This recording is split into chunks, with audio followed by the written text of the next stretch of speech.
Welcome back to EastPN. Excited to be back in the second semester and excited to hop back into some winter sports. My name is Gooley. I'm Ryder Dehan. We're going to catch you up with everything that's going on this year. Yeah, let's start with wrestling. The Lewisburg tournament, we had 3 podium placers. We had Gray Robinson place 3rd. We had Sam Thackeray place 3rd, and we had senior William Wood place 4th. Congrats to all of them, and they put a lot of hard work in every single day. Yeah, for sure. They've had a pretty good season. They're definitely looking for a couple of guys who could possibly place at state. It's going to be good to see what they can do. Coach Upford, obviously, he grinds. He's been doing a lot this season as well as every season. So, yeah, for sure. Yeah, super excited for them.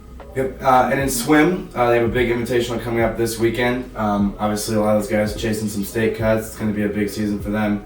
We talked about it last episode, but obviously they want to get over the hump of beating Blue Valley North, and I think they've got a lot of guys who can make a big run, so they're going to look to really make a mark this weekend for sure. Yeah, and I know the seniors and even the underclassmen have really been pushing that team, and they're hoping to make a state run this year and hopefully win it all. So, shout out to those guys. Yeah.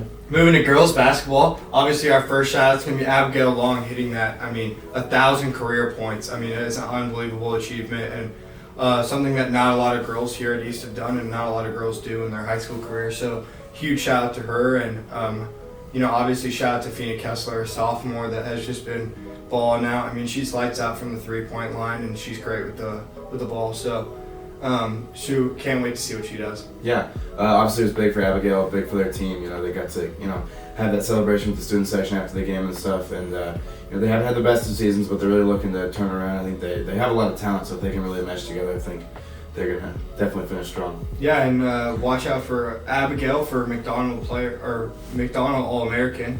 She's currently on the watch list, so that would be an amazing achievement for her and something to see at the school would be really cool. Yeah, there's a lot of really talented girls just in the state of Kansas, so it'd be really cool for her to represent the state.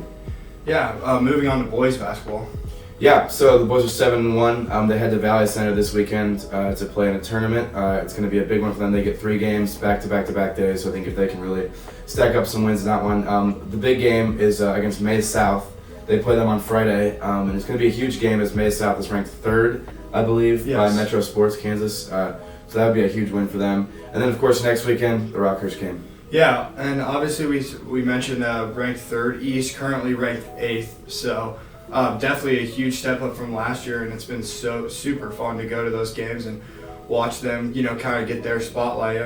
Starting the season off 7-0, and your only loss coming to one of the number 1 teams in this, number 1 team in the state. They play with so much cohesion. They're always, they're passing around a lot. They look for their good shots, and it's good for them to really, pass the ball around, get as much movement as possible, because next year Kansas will implement a shot clock for the first time ever. It's going to be 35 seconds, and they're trying it out for the first time, so that'll be pretty interesting to see. Yeah, and obviously want to give a huge shout out to junior Will Beck, a kid that, was on the sophomore team last year, and I think just worked really, really hard and, kind of made a place for himself on the varsity team, and right now second leading scorer with 27 points against North in an alley-oop that you can see online. So super, super fun and super cool. Yeah, for sure. What do you think about the Rockhurst game? Obviously last year was a tough loss, but 2 years ago, I don't really know if anybody really thought we would win like we did, but we obviously came up with that 19-point win. It was a huge game. So what do you think is going to go on that one? I really do think, I know it's just high school, but I do think having it here at East is going to make a big difference. Rock's definitely still going to pack their student section, but all our parents, all our students will be there, and it's really fun to pack that gym. So Rockhurst gym sucks. No one wants to go to that gym. Yeah, so it's good that East gym is huge. We like to allocate those 2 different spots. There's a spot for the freshmen over by the band, and then we're gonna pack our whole stands. They're gonna pack their stands. It's gonna be loud. Yeah, it's gonna be a lot of fun. But I'm really thinking we can come out with a win. I'm expecting a big game from senior Teddy Saylor and Will Beck, like I just touched on. But if I had to put money in Vegas, I'd put it on them. All right, love it. Yeah. Thanks for watching. We'll see you next time.